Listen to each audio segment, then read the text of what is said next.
예, 이번 시간에 소득금액 계산과 공동사업자 분배 명세서 작성에 대한 부분 살펴보도록 하겠습니다. 자, 먼저 소득금액 계산과 관련되는 부분인데요. 지금까지 설명드렸던 모든 세무조정의 내용을 우리 소득금액 조정 합계표에 반영을 합니다. 자, 각종 조정 명세서상의 세무조정 사항을 기입해서 집계하고 필요에 따라서는 기타 세무조정 사항의 명세 또는 계산 근거를 첨부할 수 있는 서류가 되겠습니다. 여기에 세무조정 사항을 전부 다 반영을 하는데, 자, 이 반영되는 내용 중에 기부금 한도 초과와 관련되는 부분은 제외되어 있다라고 보시면 되겠습니다. 그리고 소득금액 조정 합계표는 각종 조정 명세서 작성할 때 우리 프로그램에서는 F3번 조정 등록이라는 메뉴를 통해서 바로 즉시로 등록하고 있다라고 보시면 되겠습니다. 자, 그 다음으로 작성해야 되는 부분이 유보 조정 명세서입니다. 법인하고 달리 원래 소득세법에서는 소득처분 규정이 없습니다. 소득처분 규정이 없는데도 불구하고 우리 프로그램에는 유보, 기타 사회유출 뭐 여러 가지 세무조정이 있습니다만은 소득처분이 있습니다만은 의미가 없고요. 세법상으로 소득세법상으로는 딱 두 가지밖에 없다라고 보시면 됩니다. 모든 세무조정 사항은 소득처분을 인출로 처리하시면 되고요. 그 다음에 자산부채와 관련되는 것만 유보로 관리하시면 됩니다. 실질적으로는 규정상, 법적 규정상으로는 유보에 대한 세무조정, 소득처분 규정조차도 없습니다. 없지만 실무적으로는 유보라고 하는 소득처분만 있다라고 보시면 되겠네요. 그래서 세법상 자산부채 가액의 관리를 위해서 유보처분을 실무적으로 하고 있다. 그래서 유보와 관련되는 것만 유보소득 조정명세서를 작성합니다. 우리 법인세법에서는 유보와 관련되는 부분은 자본금과 적립금 조정명세서 얼표에서 관리를 했죠. 얼표 성격으로 갖고 있는 것이 유보소득 조정명세서다라고 보시면 되겠습니다.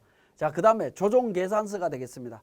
모든 세무조정사항이 다 끝나고 난 뒤에 결산서상 당기순이익과 세무조정사항을 플러스 마이너스해서 각 그 사업소득금액을 계산하게 됩니다. 그 사업소득금액을 계산하는 서식이 조정계산서가 되겠습니다. 자, 사업자의 사업장별로 소득금액을 계산한다라는 겁니다. 사업장별로 합니다. 자, 기부금 한도 초과 및 2월의 공제 중에 필요경비 산입액을 반영을 합니다. 자, 앞에서 소득금액 조정합계표에서 기부금 한도와 관련되는 부분은 세무조정사항에 반영하지 않는다라고 말씀드렸고, 기부금 한도 초과와 2월 공제액에 대해서는 조정계산서에 반영한다라는 겁니다. 이 이유는 기부금 한도와 관련되는 한도의 계산 기준금액이 소득금액 기준이기 때문에 그렇습니다. 자, 그 다음에 부동산 임대업, 주택을 제외한 소득은 30번 코드, 주택임대소득은 32번 코드고요. 부동산 임대업 외의 소득은 40번 코드로 구분해서 작성을 합니다. 우리 세무사랑 프로에서는 조정계산서 작성할 때 30번, 32번, 40번으로 구분 작성하려면 회사 상호 등록에 보시면 그 소득 구분이 있죠. 소득 구분 코드를 별도로 등록을 하셔야 됩니다. 별도로 등록하셔야 된다라고 하는 부분은 소득 코드 번호별로 예를 들어서 40번, 32번, 30번 세 개를 동시에 작성해야 된다라고 하면 회사 코드를 세 개로 만들어서 각각 작성하셔야 됩니다. 1번 코드는 30번, 2번 코드는 32번, 3번 코드는 40번 코드로 조정계산서를 별도로 만들어야 된다라는 부분입니다. 소득세의 사업소득 기장 원칙은 소득별로 하도록 되어 있습니다. 물론 사업장별로 소득별로 하는 게 원칙입니다. 자, 공동사업자 소득 분배 명세서가 되겠습니다. 우리가 조정계산서를 통해서 소득금액을 확정을 지었다라고 하면 그 확정된 소득을 단독사업장일 때는 100% 본인 거기 때문에 그 소득금액을 기준으로 세금을 계산하면 됩니다. 근데 이제 공동사업일 때는 서로 지분율에 따라서 분배를 해야 된다라는 부분이죠. 자, 분배 과정을 한번 보면 공동사업자의 소득금액 계산은 공동사업장을 1거주자로 보고 공동사업장별로 소득금액을 계산을 합니다. 단독사업장과 공동사업장은 완전 분리해서 판단한다라는 겁니다. 자, 공동사업장 합산과세. 합산과세는 이런 규정이 있습니다. 있지만 대원칙은 합산과세는 하지 않습니다. 예외적으로만 합니다. 그래서 우리 실무적으로는 합산과세하는 일이 없다라고 보시면 됩니다. 무조건 개별적으로 소득세를 신고를 합니다. 자, 공동사업장의 기장의무 판정과 관련되는 부분. 앞에서도 한번 말씀드렸는데 다시 한번 정리를 하면 사례 1번 같은 경우에 단독사업장 1번과 그 다음에 공동사업장 2번이 있습니다. 단독사업장과 공동사업장이 있다. A라는 사람은 어떻게 신고할 거냐 하는 부분인데 단독사업장은 단독사업장 수익금액 기준으로 신고를 하시면 됩니다. 신고하고 기장의무라든가 접대비라든가 모든 거 다 판단하시면 되고요. 자, 공동사업장 2번 A와 B로 되어 있는 경우에는 공동사업장 수익금액 갖고 판단을 하시면 됩니다. 그리고 공동사업장 수익금액 기준으로 소득금액이 계산이 되고 나면 A와 B의 지분 비율로 안 분된 금액을 기준으로 A는 단독사업장 수익금액과 안 분된 사업장 2번에서 안 분된 소득금액을 합쳐서 종합소득세 신고하시면 됩니다. 자, 사례 2번은 단독사업장과 공동사업장 두 개가 있습니다. 공동사업장 두 개가 있는데 지분율이 각각 다르다. 구성원은 A와 B가 동일한데 지분율이 다르다라고 했을 때 어떻게 할 거냐 하는 부분인데 일단은 단독사업장과 공동사업장은 분리를 합니다. 그래서 A 사업장은 단독사업장 수익금액 갖고 모든 걸 다 판단하고요. 자, 2번 사업장과 3번 사업장 공동사업자 구성원이 동일한 경우에는 두 개를 합쳐갖고 각 공동사업장 수익금액의 합계액으로 일괄 판단합니다. 합쳐서 공동사업장이 복식부기 의무자, 외부조정, 성실신고 대상자 뭐 이렇게 판단하겠다라는 부분입니다. 단독사업장과 구분한다라고 보시면 되겠고요. 자, 공동사업장 두 개가 있는데 사례 3번입니다. A와 B로 구성이 되어 있는 1번 사업장과 A, B, C가 구성이 되어 있는 2번 사업장이 있습니다. 자, 이런 경우에는 어떻게 될 거냐 하는 부분인데 이런 경우에는 구성원이 다를 때에는 사업장별로 따로 판단한다. 공동사업장별 수익금액으로 각각 판단합니다. 구성원이 다르다라고 하면 각각 판단한다라는 거 기억을 하셔야 되겠습니다. 그 다음에 사례 4번. 자, 단독사업장으로 있다가 공동사업장으로 바뀌면 어떻게 되냐.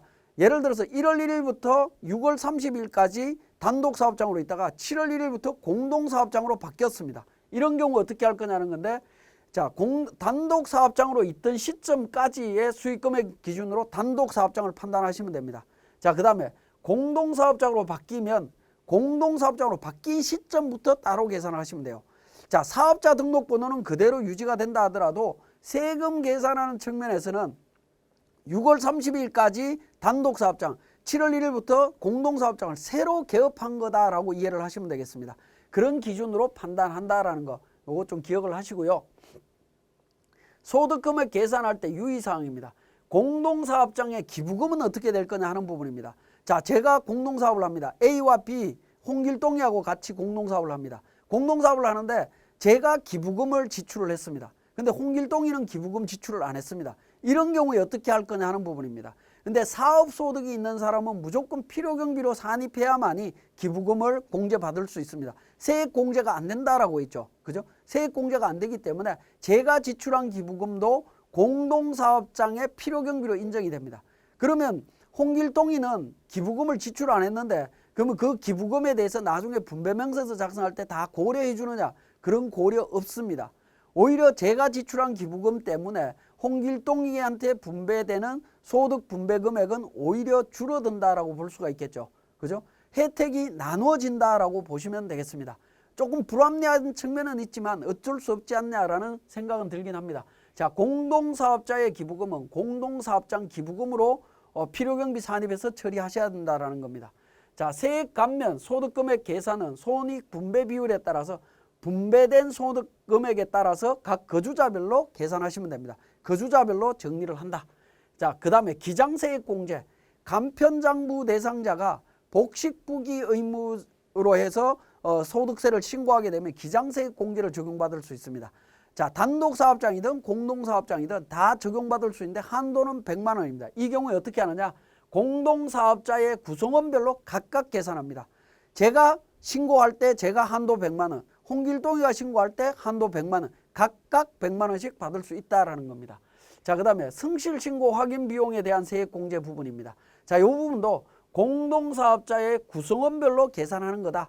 성실신고 확인 비용에 대한 세액공제 최대 150만 원까지 적용이 됩니다. 120만 원까지 적용이 됩니다.